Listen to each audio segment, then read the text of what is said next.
Манай монголчууд ялангуяа нөө зарж борлуулах ухааныг их хожуу сурд юм байна.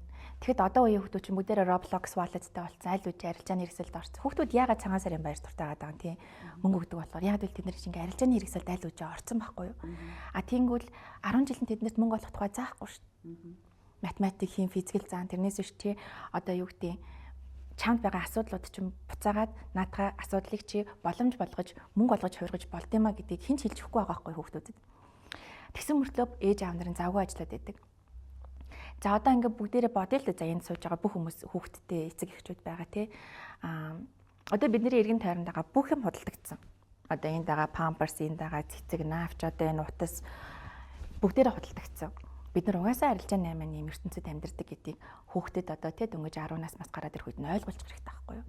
За дээрэс нь бид нар одоо нэг юм асуудал тохиолдсон бол өө яста надад асуудал тохиолдлоо, зовлон тохиолдлоо гэхээ оронд Монгол улс төвжирэлтэй байгаа юм байна. Энэ төвжирлийг яаж шийдэх вэ? Юугаар шийдэж болох вэ? Ямар арга зам байна? Тэрийг яаж мөнгө олгож хувиргаж болох вэ гэдэг. Тэ нэг асуудлыг гэж харахгүйгээр.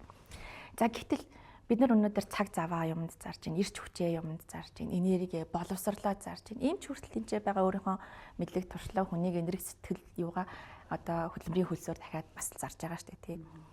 За тэгэхэд бид нарт одоо бас нэг одоо зарж болтгүй юмс байна, тийм. Ээжийн хайр, нөхөрлийн үнцэн, нарны гэрэл, эрүүл мэнд эднийг ингээд маш гоё зэгцтэй ойлгож өгөөд тэр номон дотроо хүүхдийн анхны нөгөө майндсетийг нь одоо би баян хүн болвол юу өгөх вэ гэдэг тэр даалт ухамсарт нь хийх дасгал ажлуудыг нь хийж өгөөд за тэгээд дээрэс нь ээжтэйгээ цуг гэр бүлдээ юм зарах өдөр зохион байгуулад ээжтэй өөрийнхөө хөдөлмөрийг үнэлж одоо гэр бүлдээ одоо 8 хийн те бяцхан арилжаа хийгээд олсон орлогоо өөрөө зарж үзээд өөрөө олсон мөнгө ямар амттай юм бэ гэдгийг мэд.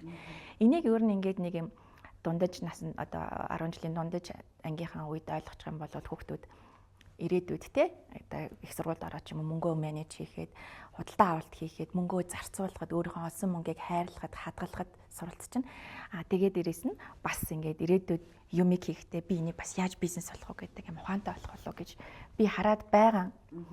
Одоо дэлхий дээр тиймэрхүү төрлийн ном маш ховор идэм байл л да. Одоо Rich Dad Poor Dad гэж байдаг. Тэг яг энэ номоо би эрдэмтэн хүмүүстэй хамтарч байгаагийн шалтгаан энэ хүний даалт ухамсарт хүүхдэд суух юм чинь маш ухаантай зөв байх хэвээр хайр шингэсэн байх хэвээр шунлын сэтгэлгүй байх хэвээр хэд мөнгөний ойлголтгүй болох хэвээр гэдэг тэр болгоомжийг би бол жоох нэг тиймэрхүү болгочих гээд байгаа. Тэгээд тэгэж гоё оруулж ирж ном болгочоо. Тэгээ маш олон завгүй ээж нарт энэ ном туслах болов гэж бодож байна. Хүүхдүүдэд ч гэсэн ирээдүйд туслах байх. Хайр аруугаан Өвлов